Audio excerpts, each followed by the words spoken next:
I've reached an age where mornings feel familiar, where the creak of old bones, the softness of my pillow, the beam of sunlight sliding across my ceiling all feel like old friends greeting me gently. But that morning I woke up to strangers. A pale green ceiling stretched over me.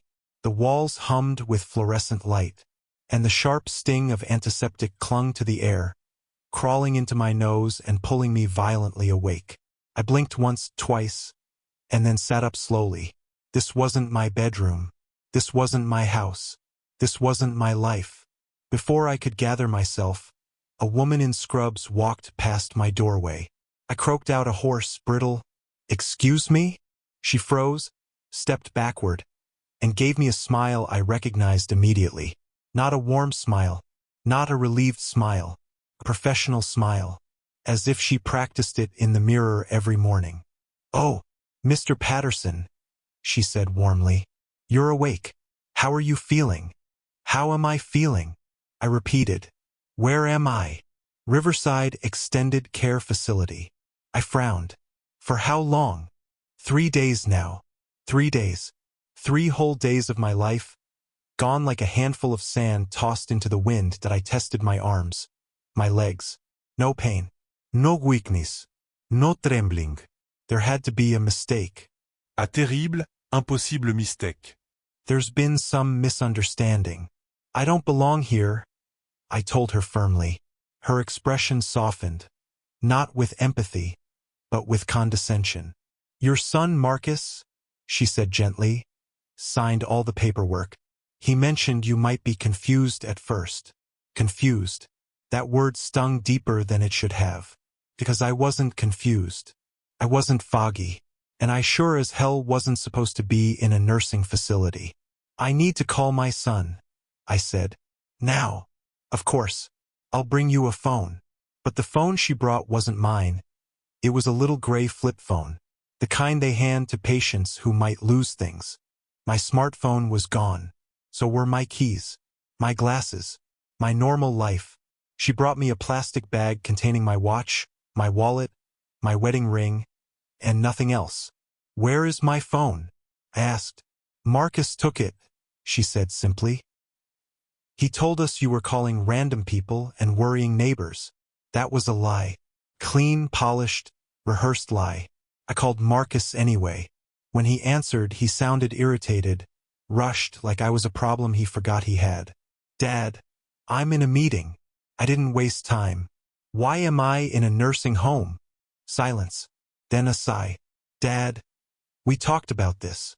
"No, Marcus." "We didn't. You had another episode. You were confused. The doctor said you needed round-the-clock monitoring." "What episode?" I snapped. "I feel fine. I want to go home." Another long silence. "Dad, you're not fine. You fell. You were confused. We'll talk about this later. I really need to go." He hung up, just like that, as if I were an inconvenience, as if I were a child. Something inside me twisted painfully, because Marcus, my only son, wasn't confused. He wasn't mistaken. He was lying, and lying with purpose. For the next 2 days I played along, not because I believed I needed help, but because I needed information. I took their medications, sedatives, I later realized. I went to their activities. I watched the staff, the residents, the routines. This place wasn't horrible. It was simply not for me. It was for people who needed care. People battling dementia. People at the end of their stories. Not someone like me, an aerospace engineer who used to design guidance systems for satellites. My mind was sharp, my memory intact, and that meant someone was trying very hard to make sure everyone believed otherwise. On the 3rd morning, a familiar voice burst into my room. "Richard, what on earth happened?" It was Helen. My neighbor for 3 decades, sharp as ever, fierce as a hawk, and just as protective. She looked around the room in disbelief. "Marcus told me you had a stroke," she said. "He came by with a moving truck last week. Told us you were going to live with him." My blood ran cold. "What moving truck?" I asked quietly. "Richard, they cleared out your house. Everything. My chest tightened. My home, the one I'd built with my own 2 hands in 1985, the home I raised Marcus in, the home filled with Sandra's memory, gone. Helen? I said, swallowing hard. I need your help. She didn't hesitate. What do you need? A pen, paper. And don't tell Marcus you were here. Her eyes narrowed. I won't, she said. And I'll bring something better. That night, she returned, holding a laptop. I know how to use it, she said proudly. My grandkids trained me. Together, we searched the county property records. And there it was. My house, sold 2 weeks ago, for $615,000. Far below market value. Listed as sold by Marcus Patterson. My throat closed. Helen, I never sold my house. Her hand trembled slightly as she placed it over mine. Richard, he forged your signature. Everything inside me went quiet. Cold. Steady. Focused. This is fraud, I said. It's worse, she whispered. It's a setup. We made a plan. Tomorrow, her grandson, a patient advocate, would come. But the next morning, something unexpected happened. Marcus arrived. And he didn't arrive alone. Dad, he said, smiling too wide. I want you to meet someone. A woman stepped forward. Pretty, polished, perfectly put together. Mr. Patterson, she said sweetly. I'm Vanessa. Marcus's fiancée. Fiancée. The word hit me like a thrown stone. Marcus had mentioned dating, yes, but he never mentioned this. Vanessa stepped closer with a sympathy-soaked voice. I'm so sorry about your condition. My condition? Marcus interjected quickly. Dad, you have early-stage dementia. Dr. Patterson confirmed it. I stared at him. I don't have dementia. Vanessa gave me a pitying smile that made my stomach turn. It's common, she said, for patients not to realize it. Patience, I repeated slowly. Is that what I am now? I looked at Marcus, truly looked at him. He wouldn't meet my eyes. Marcus? I asked quietly. Did you sell my house? He swallowed. I did what I had to do. You had no right. Dad, you signed power of attorney. Remember, I didn't, because I hadn't. I felt my jaw tighten. I want to see that document. It's with my lawyer, Marcus said quickly. Dad, fighting this will only make things worse. Vanessa touched his arm. Honey, this is normal. Don't get upset. Dementia comes with paranoia. Paranoia. A neat little label. Easy to weaponize. They left shortly after. And as the door closed behind them, I understood one thing with absolute clarity. This wasn't a misunderstanding. This wasn't concern. This wasn't care. This was a plan. A calculated, coordinated plan to remove me from my life, isolate me, take my assets, and bury me in a facility where my voice wouldn't matter. But they'd made one mistake. I wasn't gone yet. Helen arrived with her grandson Brad that afternoon. Brad recorded everything. My story, my symptoms, the missing days, Marcus's behavior. We need an independent evaluation, Brad said. If you're sound, this becomes a criminal case. 2 days later, Dr. Patricia Wells, a geriatric psychiatrist, conducted a full assessment. 3 hours of testing. When she finished, she closed her notebook and looked me dead in the eye. Mr. Patterson, she said, you're in the 95th percentile for cognitive function. You're sharper than most 50-year-olds. Then why did my son say? Because, she interrupted, someone gave you benzodiazepines for several days. Enough to create confusion. Sedated, drugged, manipulated. My chest tightened with rage. Can you help me? I can testify, she said firmly. And I will. That evening, Helen's lawyer friend, Thomas Brennan, arrived. He listened to everything. He made calls. He took notes. And then he said the words that confirmed my worst fears. This wasn't an accident. This was elder abuse, fraud, and theft. We had a plan. Get me released. Freeze my assets. Expose the fraud. Go after the house. Everything moved fast. The facility released me with apologies after Dr. Wells's evaluation. Marcus called that night, angry. "Dad, what are you doing? You're not well enough to leave." "I'm perfectly well," I replied. The independent doctor confirmed it. "That doctor is wrong," he snapped. No, Marcus. "You're wrong." Silence. And then anger, accusations, twisted stories, excuses that sounded rehearsed. When he ran out of lies, Vanessa called smooth, calm, dangerous.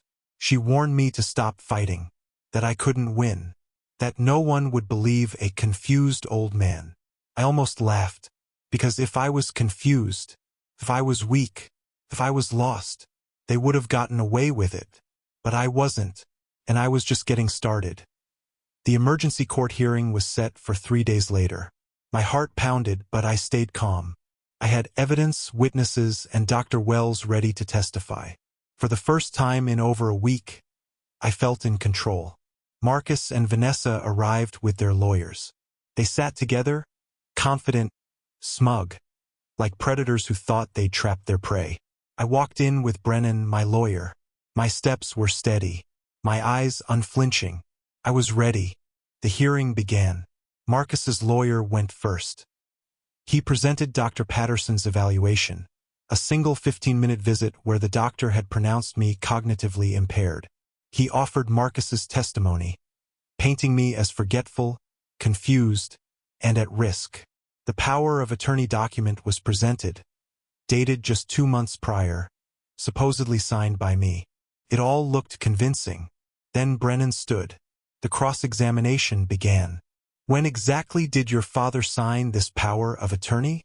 Brennan asked Marcus. Marcus hesitated. "September 15th. "Where were you?" "At my apartment." "Was anyone else present?"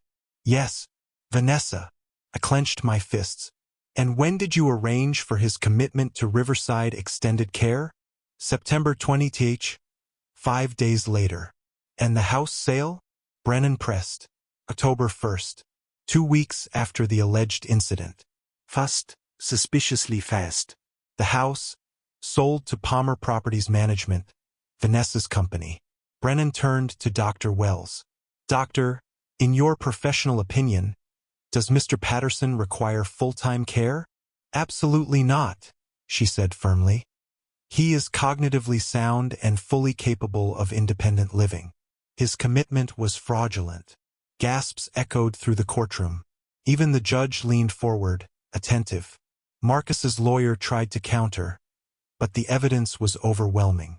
Text messages, transaction histories, and Dr. Wells's assessment proved Marcus and Vanessa had conspired. Even Dr. Patterson, pressured, admitted he had seen me only once for 15 minutes and had been influenced by Marcus's reports. The judge's voice was calm but authoritative. "The power of attorney is invalid. The commitment is fraudulent. The sale of the house will be investigated by the district attorney for criminal violations. Restraining orders are issued against Marcus Patterson and Vanessa Palmer to prevent access to Mr. Patterson's assets." Relief washed over me, but it was tempered by the knowledge of the battles ahead. Marcus pleaded, his voice trembling. "Dad, I'm your son. I didn't realize. You put me in a nursing home. You sold my house. You stole from me," I said evenly. "Love doesn't give you that right." Vanessa called later, trying to reason, trying to manipulate. "It's for your own good," she said. "We're protecting your future. You don't need the house." I hung up.